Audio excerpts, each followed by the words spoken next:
सुना कि जल्द आगे बढ़ो। रावी कहता है कि बादल से ऐसी आवाजें सुनकर हम पर ऐसा खौफ तारी हुआ कि मेरे चचाजाद भाई का खौफ के मारे दम निकल गया। बिस्मिल्लाहिर्रहमानिर्रहीम। अस्सलामुअलैकुम दोस्तों, मेरा नाम आसिफ खान और आप देख रहे हैं इंडियन मुस्लिम। जिस रोज मोहम्मद सल्लल्लाहु अलैहि वसल्लम ने मक्का में अपने नबी होने का ऐलान किया तो सारा मक्का नबी सल्लल्लाहु अलैहि वसल्लम का जानी दुश्मन बन गया। मोहम्मद सल्लल्लाहु अलैहि वसल्लम को हर रोज नई नई मुसीबतें पहुंचाई जाने लगी।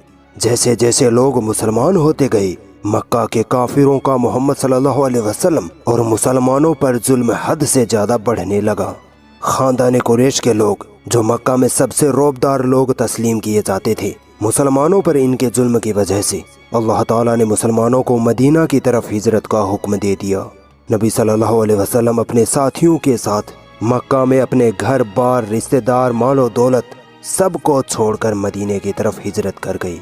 जब मक्का के काफिरों को ये बात मालूम पड़ी कि मोहम्मद सल्लल्लाहु अलैहि वसल्लम हमसे बचकर अपने साथियों को लेकर मदीना पहुंच चुके हैं, तो इन काफिरों की होश ठिकाने न रहे और ये लोग गुस्से से लाल पीले हो गए और नबी सल्लल्लाहु अलैहि वसल्लम के खून के प्यासे हो गए। जब नबी सल्लल्लाहु अलैहि वसल्लम मदीना पहुंचे तो मदीना वालों ने रसूलुल्लाह सल्लल्लाहु अलैहि वसल्लम का खुशी खुशी इस्तकबाल किया। मदीने में कई लोग पहले से ही मुसलमान हो चुके थे। अब मदीना में मुसलमानों की तादाद तकरीबन 313 के करीब थी। मक्का से जो मुसलमान हिजरत करके मदीना पहुंचे थे उनको मुहाजिरीन कहते हैं, और जो मुसलमान पहले से ही मदीना में रह रहे थे उनको अंसार कहा जाता है। मदीना में मुसलमानों के अलावा गैर मुस्लिम भी आबाद थे। जब नबी करीम सल्लल्लाहु अलैहि वसल्लम मदीना पहुंचे तो उन्होंने मदीने वालों से ये मुआहिदा कर लिया कि जो भी ताकत मदीना पर हमला करेगी हम सब मिलकर उसका मुकाबला करेंगे। उधर मक्का के कुरैशी सरदार, जिनमें अबू जहल सबसे बड़ा सरदार था, मुसलमानों से जंग की तैयारियों में जुट गए। मदीने में मुसलमान अगरचे तादाद और जंगी साजो सामान के एतबार से बहुत ही कम और कमजोर थे, मगर काफिरों के जुल्म सितम सह सह कर उनके ईमान मजबूत हो चुके थे।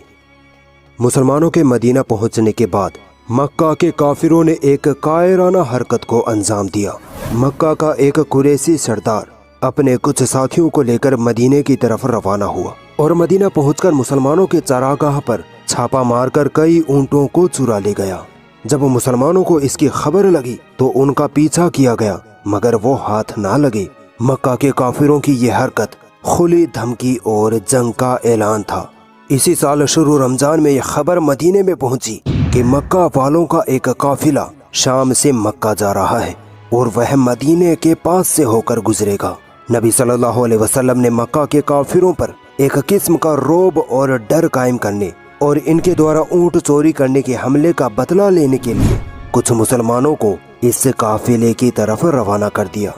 मक्का के इस काफिले में अबू सुफियान रज़ियल्लाहु ताला अन्हु भी शामिल थे, जो इसके बाद फतह मक्का के वक्त मुसलमान हो गए थे।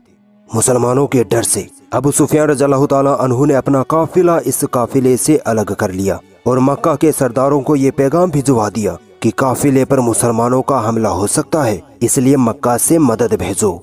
ये खबर जब मक्का पहुंची तो अबू जहल मक्का से 1000 की जर्रार फौज लेकर निकल पड़ा, जिसमें 700 ऊंट और 300 घोड़े थे।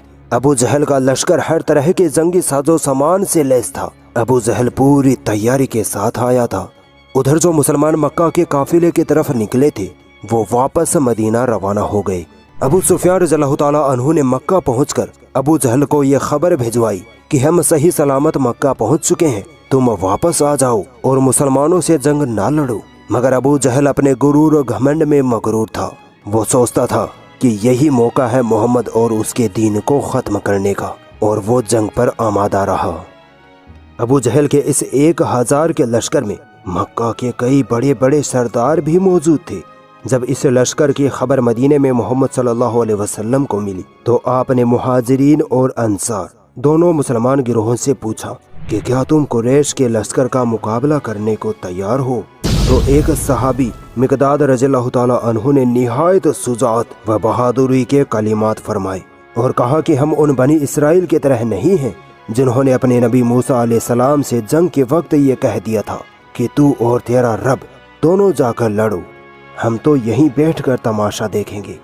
مسلمانوں نے کہا کہ یا رسول اللہ، ہم آپ پر ایمان لائے، ہماری جانیں آپ پر قربان ہوں، یہ کیسے ہو سکتا ہے کہ اللہ کا رسول کافروں سے لڑنے نکلے اور ہم گھروں میں بیٹھے رہیں؟ کبھی نہیں۔ آپ اگر ہم کو حکم دیں گے کہ سمندر میں کود پڑو تو ہم بے جھجک آپ کے حکم کو بجا لائیں گے۔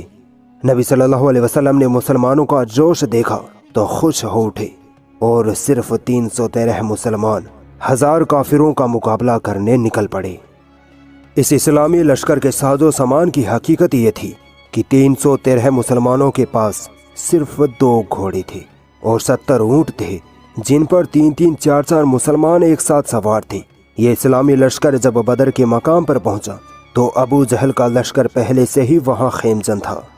بدر کے پانی کے چشموں پر مسلمانوں نے قبضہ کر لیا تھا، مگر نبی صلی اللہ علیہ وسلم رحمت للعالمین نے کہا کہ اگر کوئی کافر اس چشمے سے پانی پینے آئے تو اسے مت روکنا۔ یہ تھی جنگ کی حالت میں بھی ہمارے نبی کی شان۔ ابو جہل کے لشکر کے پاس ہر جنگی ساز و سامان تھا، مگر دوسری طرف مسلمانوں میں کسی کے پاس تلوار تھی تو کسی کے پاس نہیں۔ کوئی کھجور کے پیڑ کی لاٹھیوں سے جنگ لڑنے آیا تھا تو کوئی صرف نیزوں سے۔ 17 رمضان المبارک کو جنگ کا آغاز ہوا اور ابو جہل کا لشکر مسلمانوں پر ٹوٹ پڑا۔ مسلمانوں نے خوب بہادری دکھائی اور ابو جہل کے لشکر کا ڈٹ کر سامنا کرتے رہے۔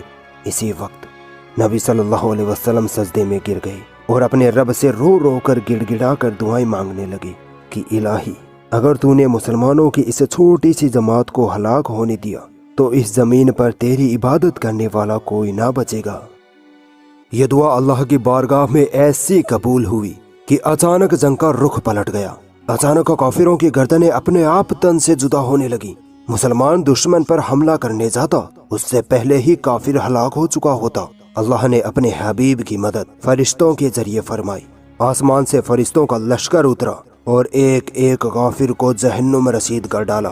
ابو جہل کا لشکر خوف کے مارے میدان جنگ سے بھاگ کھڑا ہوا اور 70 کافروں کو قتل کیا گیا اور کئیوں کو قیدی بنا لیا گیا۔ اس وقت جنگ کا نظارہ دیکھنے والے کچھ کافروں نے خود فرشتوں کے جنگ میں اترنے کا قصہ بیان کیا۔ بتایا کہ ان کے سروں پر سے اچانک بادل کا ایک ٹکڑا گزرتا ہوا دکھائی دیا۔ اس بادل میں سے گھوڑوں کے ہنہنانے کی آوازیں سنائی دے رہی تھیں اور کسی کو یہ کہتے ہوئے سنا کہ جلد آگے بڑھو۔ راوی کہتا ہے کہ بادل سے ایسی آوازیں سن کر ہم پر ایسا خوف طاری ہوا کہ میرے چچا زاد بھائی کا خوف کے مارے دم نکل گیا۔ اس جنگ کے آخر میں عبداللہ بن مسعود رضی اللہ تعالی عنہ نے ابو جہل کو جہنم رسید کیا۔ پکڑے گئے کافروں سے نبی صلی اللہ علیہ وسلم نے بہت حسن سلوک کیا۔ کئیوں کو فدیہ دے کر چھوڑ دیا گیا اور جو قیدی فدیہ نہیں دے سکتے تھے ان سے کہا گیا کہ مدینہ کے 10 بچوں کو لکھنا سکھا دو اور آزاد ہو جاؤ۔